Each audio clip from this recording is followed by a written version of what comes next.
Hello, everybody, and welcome to another edition of the Bench Podcast, presented to you by Anchor. I'm Aaron Valentino, and as always, I'm joined alongside Jacob Johnson and Brandon Ladd. Before we get started, there is a lot going on in the world, as most of you know, with the pandemic and with the riots in multiple cities across the country.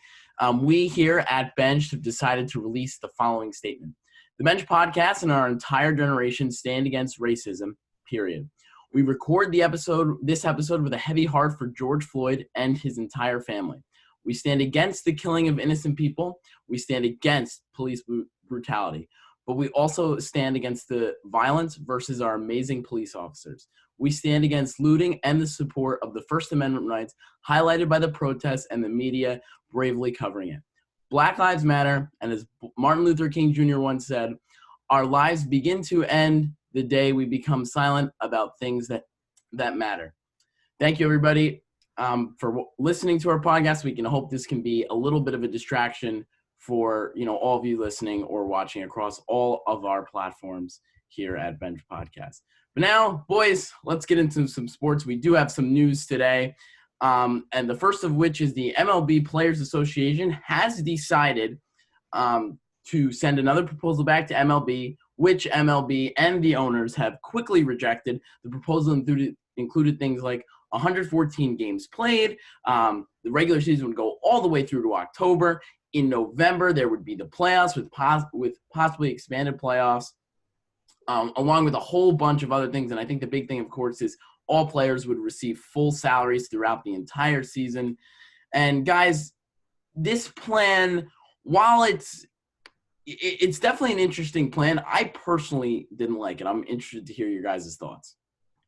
Yeah, I would agree with you, Aaron. I thought that it was another kind of selfish proposal by the players, and it kind of makes sense that it was rejected. But I saw Jack Flaherty today. He posted on Twitter.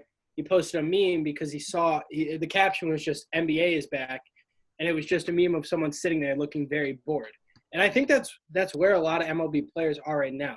They're seeing major sports starting to come back. The NBA is coming back. The NHL is coming back soon.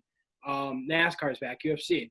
So some of these other sports are starting to get back, and it just seems like the MLB is so far behind that. Like, they don't even have a plan in place, let alone a set schedule of when things are going to happen and where they're going to take place.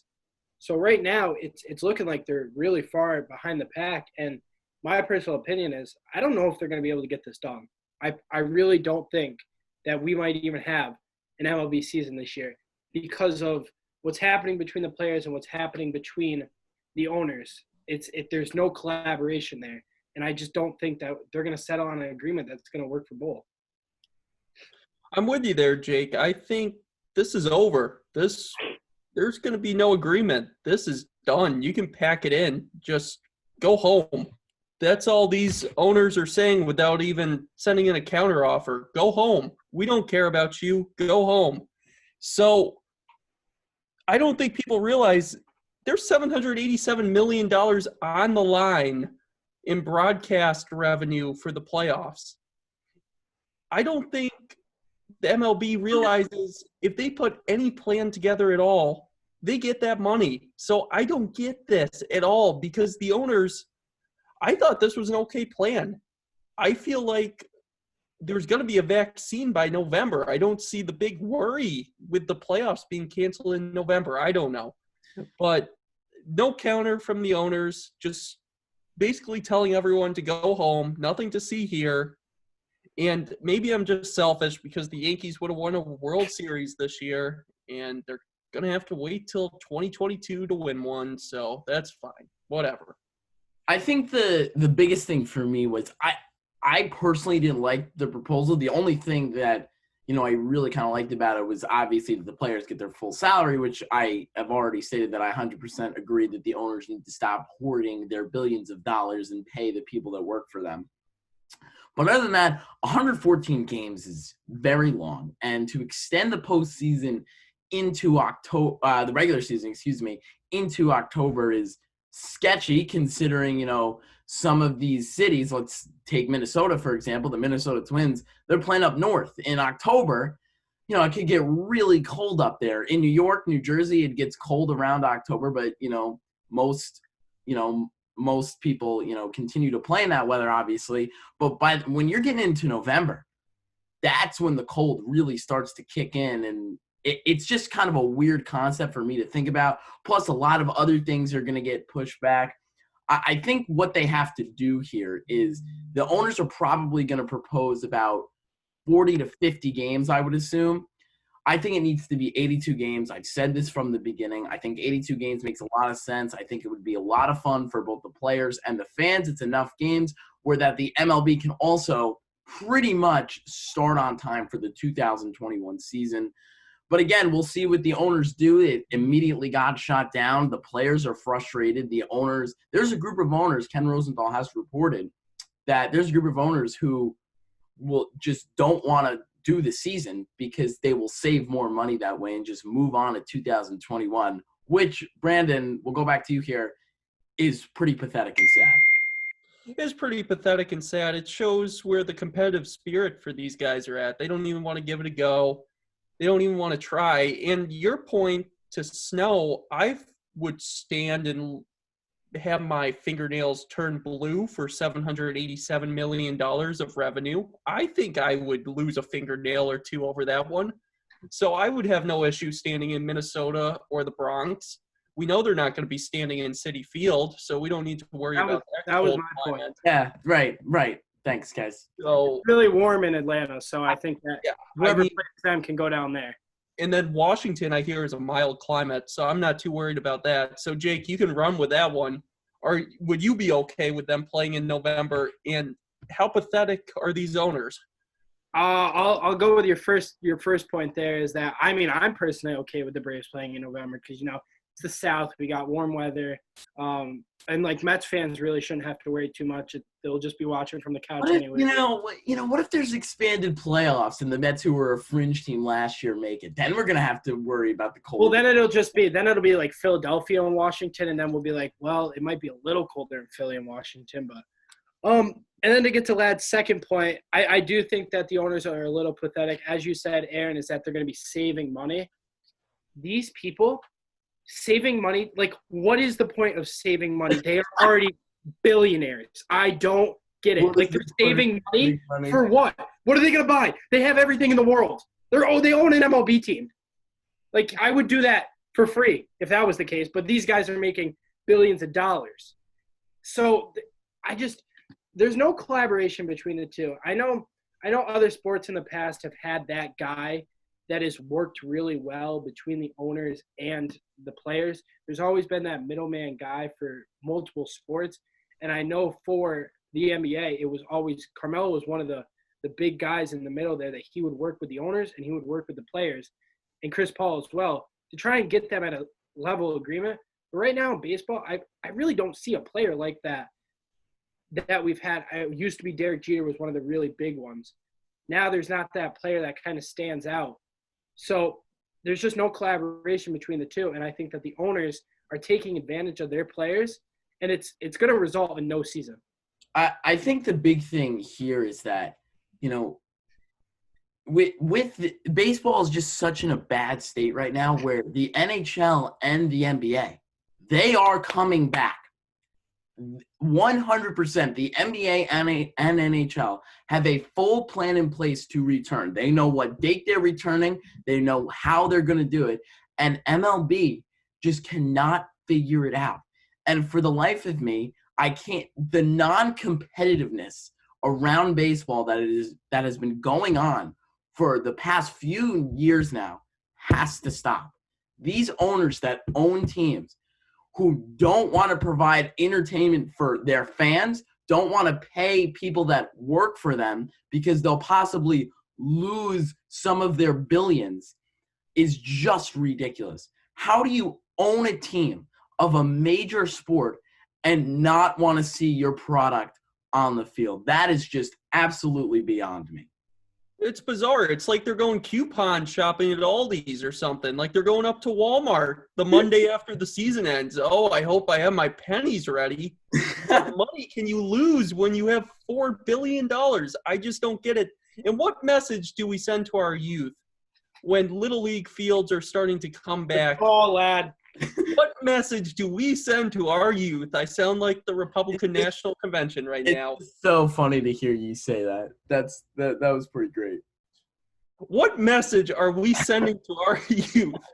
You guys are laughing at me because I'm 20. I'm not really that much older than these people. But we have Little Leaguers coming back to fields and diamonds around America, and they can't even look up to their heroes, the people all over the big leagues, as inspiration. They can't look up to those guys because they won't be back this year because the owners want to go coupon shopping at Walmart. All right, well, I'm going to take that from Lad. Just Lad and his, speech there. I agree to a portion of the little leaguer effect, but it's more of the just fans need to watch baseball. And I don't think that the owners realize, because they already have so much money, but the fans put so much money into their organizations. Jersey sales, concession sales, ticket sales. What about season ticket holders who for years have had tickets and paid so much money to see this team? And for the owners to say to that person, the person who's been having season tickets for, 30 some odd years, 20 some odd years, whatever it is, I'd rather not take your money and play my season because I'll save money. Yeah, it just doesn't save money by not paying the players that you originally said you were going to pay. It's just selfish altogether. Yeah, I completely agree. So, moving forward now, June 10th was kind of a target date. I don't think they're going to get there at all. If I'm being completely honest, that it doesn't seem these negotiations are going by so slow. Can't we just get it's now June 4th. Yeah, so they got 6 days. Can't Max Scherzer and Rob Manfred just get in a room and settle this once and for all? I mean, this is just ridiculous how much this is going on. Granted, these are the first two proposals from each side, so they are very raw. And in most negotiations, the first two things that are made aren't going to be taken. With that being said, what do you think? How can the two sides compromise? For the players, I think the big thing is we want our full salaries, and I think that's non-negotiable for them.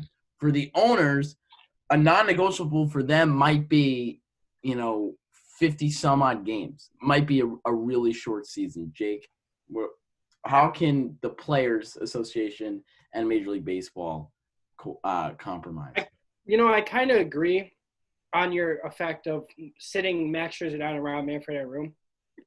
But in my opinion, I think it's got to be someone that everybody in the league looks up to. And I think Mike Trout is a good – we talked about this, I don't know, a few episodes ago. I think when we were interviewing Seth Rosenthal, and we said that the MLB really doesn't have that figure like the NBA does or like NHL does or like the NFL. I think that they need that. And if Mike Trout could step into this role and maybe become that compromise between the players and the owners, that would be a very good starting point for a season.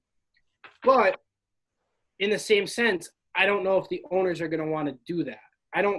I personally think they already have their mind set straight of we're saving money, there's going to be no season. That's why I really think that we're not going to come to an agreement here. I'm with you there, Jake, but not to be political, but at the same time to be completely political. I get so annoyed when Governor Cuomo and President Trump trade barbs at each other on Twitter. That's the exact same message I got from Max Scherzer when he releases this statement on Twitter and these different players are sending out emojis and memes on Twitter. It's like, what happened to the old days where we used to write our congressmen? What happened to those days? What happened to the old days where you just picked up the phone and called your owner? Have you ever written to your congressman? Well, I mean, technically, I've met my congresswoman and congressman, but I've never written them. Well, I haven't written them, but at least that would be the metaphor for that situation. Pick up the phone, call the dude. You've got some really interesting points so far on the MLB tonight, lad. I don't know where you did your research, but I'm enjoying them. It's late. I will say this. It is 10:32 on a Thursday. So, lad, like, what's going on right now? No, I feel like I'm Bill Walton right now, and it's just the Pac-12 at night. Yeah. I feel like once we get past 10:30, the analogies just start coming out and stuff that just sits in my heart all day. It just comes out because I have this platform to spit. Oh, that makes a lot of sense. Yeah, that makes a lot of sense. That was so great. What happened to the old days where we used to write our congressman? But with that being said, it bets on whether or not we're going to have a season. I mean, somehow I still feel confident that we will, but it's not going to be like soon. Either of you? If I had to go with a percentage, I would go 40-60. 40 that we have a season, 60 we don't. Wow, you are not very confident at all. I mean, I could have said 20-80. Lad? Logically, I would say from the current situations, 0-100, 0% we have a season, 100 0% we have a season, 100% we will. And then I would say probably 50-50 because at a certain point, these guys are going to come off as dipshits and they don't want to come off that way. I think the owners are going to have to save face, and I think the players are going to have to save face a little bit. So that's why it's 50-50 in my opinion. It's just again, we've said it on this podcast for the last 3 weeks now. It's just such a bad look for the sport. Somebody's got to figure something out. But meanwhile, let's move on to a sport that is run way better and has a plan, a pretty exciting plan. Brandon Ladd, the NBA is going to Disney World.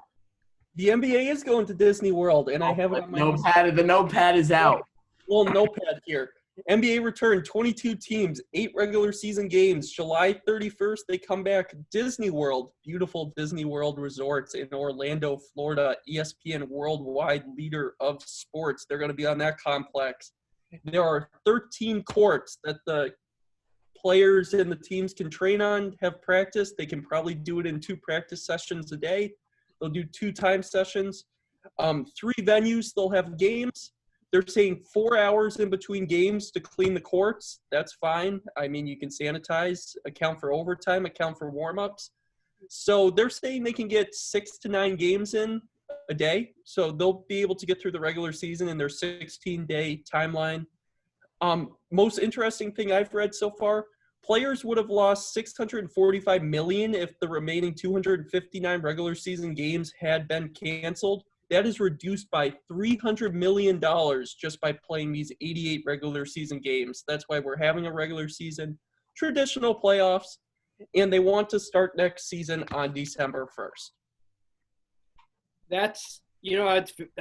It's been very interesting to see, and I have the standings pulled up right now, and if you look at it, the East, it's honestly pretty set in stone except for position-wise. I mean, you're pretty sure the Bucks are going to have the 1 seed. The Raptors right now are kind of locked in at the 2. Celtics, Heat, Pacers, Nets, Celtics, Heat, Pacers, 76ers. They can go back and forth between 3 and 6 there. They're all about 2 or 3 games apart. Then the Nets and Magic are tied for 7 and 8. And the Wizards are 6 games back, but they put them in there because any team 8 games back or less has a shot at it. So I think that's pretty set in stone. We could see a couple mash-ups, switch-ups there in the middle. Then if you look at the West, the Lakers, I'm pretty confident that they're going to take the 1 seed. Clippers, Nuggets, they're 1 game apart. The Jazz, Thunder, Rockets, Mavericks, all 1 game apart for 4 through 7. That could be a huge difference in the Jazz could be playing the Thunder, or they could drop all the way down and play the Clippers. That's a huge difference that these games are going to make. Then you have the Grizzlies. Then it gets interesting when you have 9, 10, 11, 12, 13 from the West. The Trailblazers, Pelicans, Kings, Spurs, Suns. They're all pretty close to each other. And, the Trailblazers are 3 games back right now of the Grizzlies. But that's doable right now with the system that they have in place. So we could see them make a comeback. We could see the Pelicans and Zion make the playoffs as an 8 seed and play the Lakers in the first round. I think that's what the NBA wants. Another thing that I found really interesting is they voted on this, and only one team said no. Did you guys see that? Yeah, Portland Trailblazers said no. Why do you think they said no? Damian Lillard.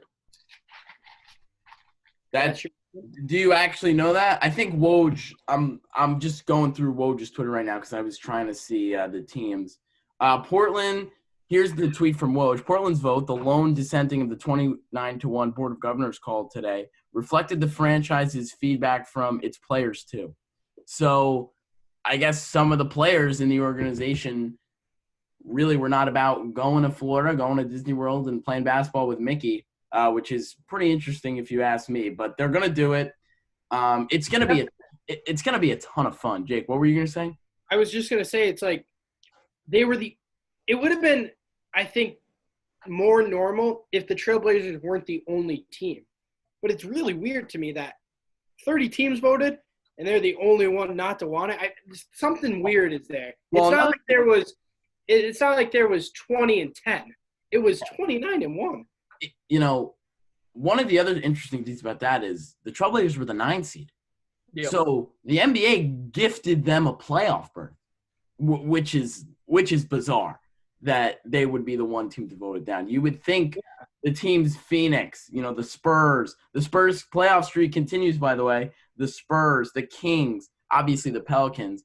And I was listening to Moose and Maggie the other day. They're a show on, for those of you who don't know, Moose and Maggie is a show on WFAN in the midday when I was driving on the Jersey Park or the Garden State Parkway. And Moose was saying how one of the main reasons, the driving force to get extra teams in the playoffs this year is so that Zion Williamson can play playoff basketball in his rookie season, which I thought was really interesting. I heard the same thing about Ja Morant. I heard Zion too, but I also heard they made the same thing about Ja Morant, which, I mean, I guess it makes sense.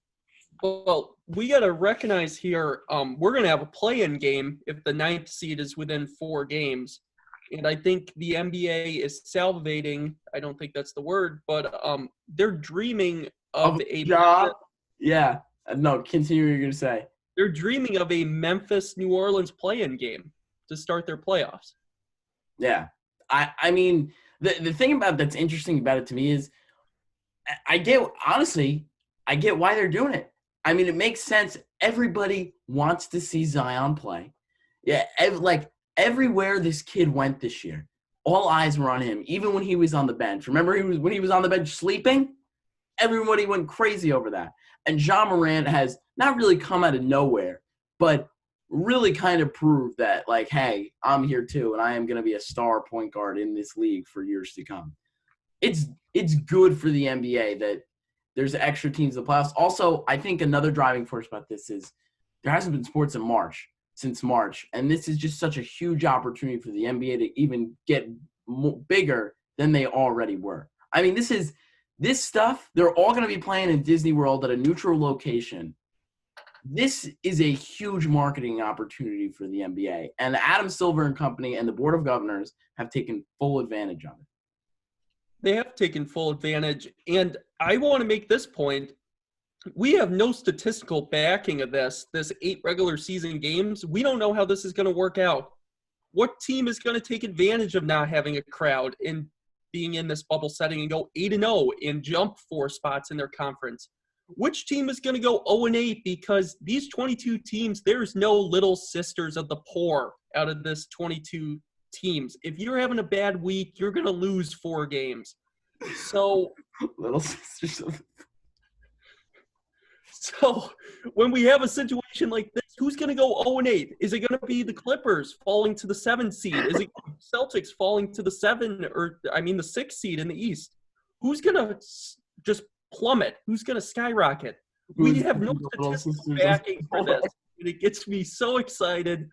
I thought you guys could get past that Little Sisters of the Poor reference. But it's true. We have no Knicks. We have no Cavaliers. We have no team. Yeah, we have no team that sucks.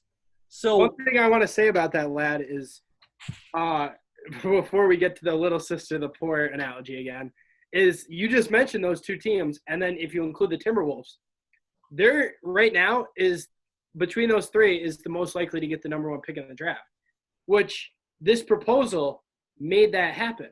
Yes. If they would have done all teams, all 30 teams in this, imagine if the Knicks won these 8 games. They would have screwed not the Knicks, the Cavs or the Warriors screwed their chance to getting the number one pick.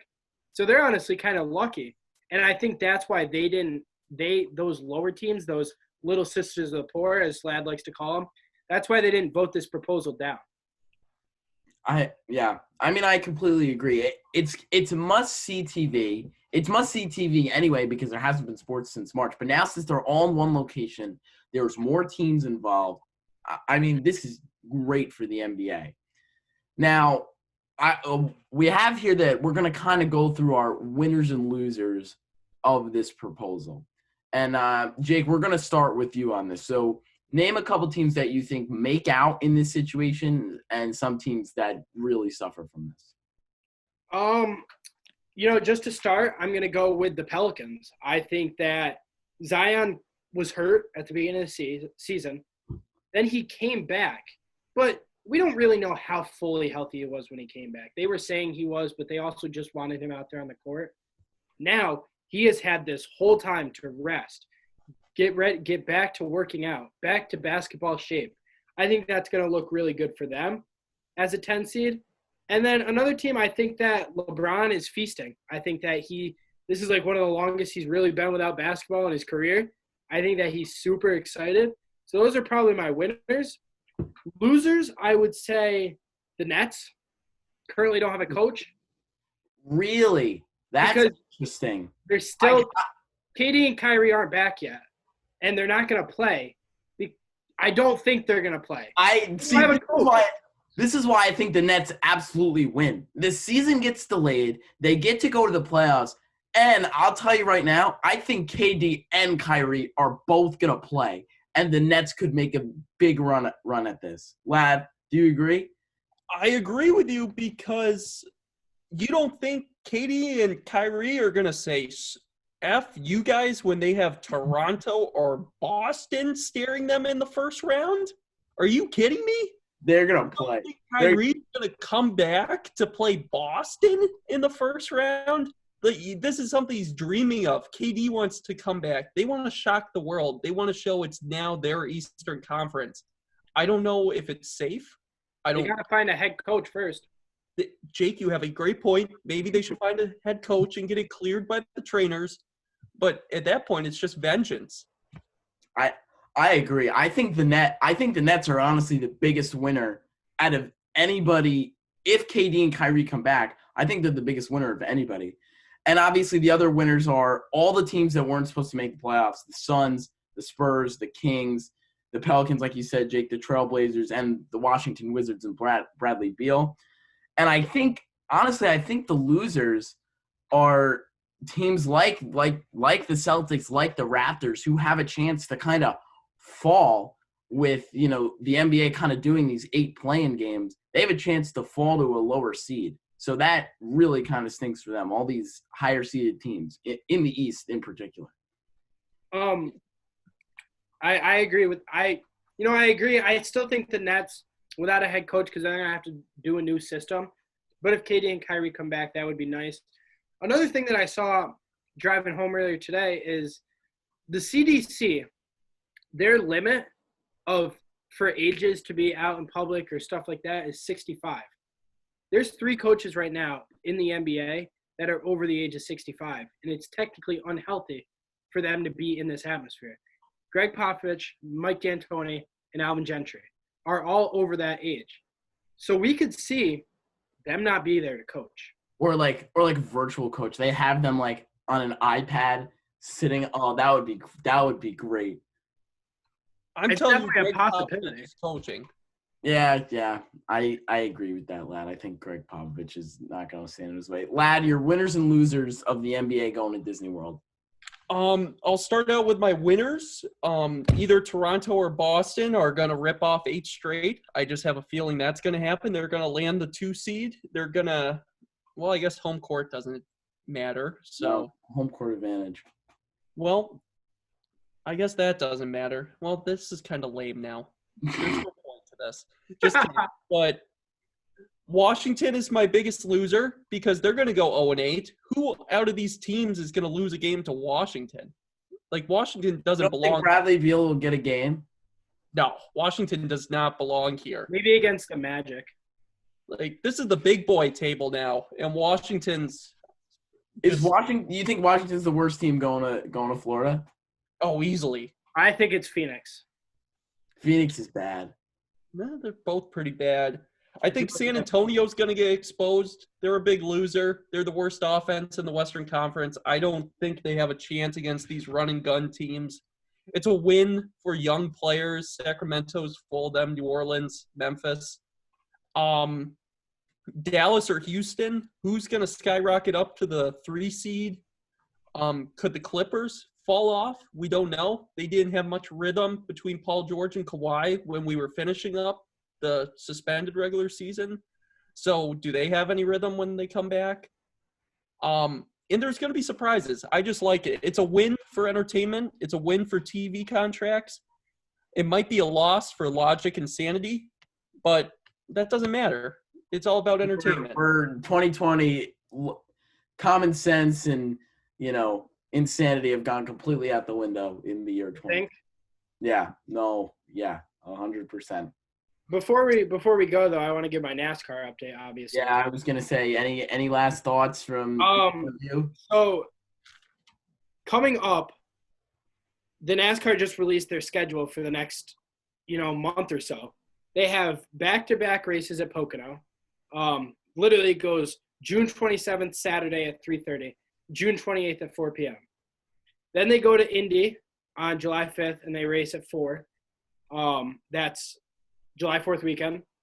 Then they go to Kentucky, July 12th. They then race at the All-Star race at Charlotte. And then they haven't announced yet if there's going to be fans at these next 3 races. Texas, Kansas, and New Hampshire. Still a possibility for fans to be at these tracks, which I'm praying for New Hampshire on August 2nd.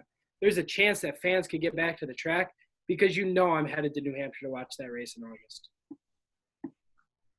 Oh, also, almost a fight this weekend in the NASCAR race. Lad, did you watch the race? I did watch the race. I thought we were going to have a fight between Logano and who else was it?